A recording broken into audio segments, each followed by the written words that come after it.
Jules Kidinda, bonjour. Vous êtes conseiller en charge de la communication et des questions politiques du ministre d'État à l'urbanisme et habitat. Pius Mwabilou durcit les tons contre tout spoliateur à travers l'opération identification et récupération des biens-fonds de l'État. Cependant, on l'accuse de vouloir exproprier l'ex-première dame Olive Lembe-Kabila d'un bien acquis légalement, une résidence située au numéro 35 du boulevard Tchatchi à Gombe, pour en faire un don au président turc. Ces accusations sont-elles fondées ?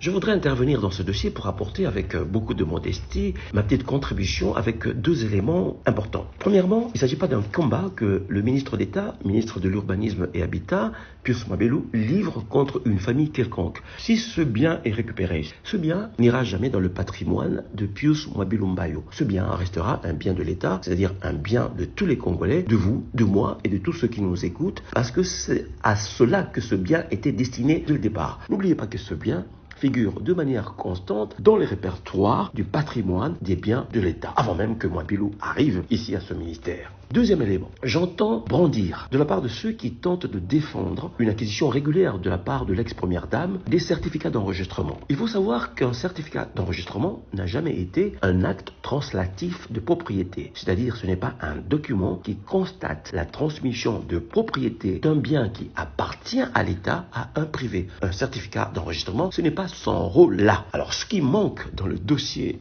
de l'ex-première dame, c'est que s'agissant d'un bien appartenant à l'État, la transmission de sa propriété à un privé ne peut se faire que si, premièrement, le président de la République a pris une autorisation claire et nette en faveur de la sortie de ce bien du patrimoine de l'État pour aller vers un privé. Deuxièmement, il faut que le ministre de l'Urbanisme et Habitat prenne des arrêtés. Premier arrêté, c'est un arrêté de désaffectation, et deuxième arrêté ou deuxième décision, c'est une décision d'attribution à une personne privée donnée. L'autorisation du chef de l'État et les actes réglementaires pris par le ministre compétent, avant qu'on nous brandisse les certificats d'enregistrement, il n'y aura pas de problème. Mais ici, il n'y a rien de tout cela.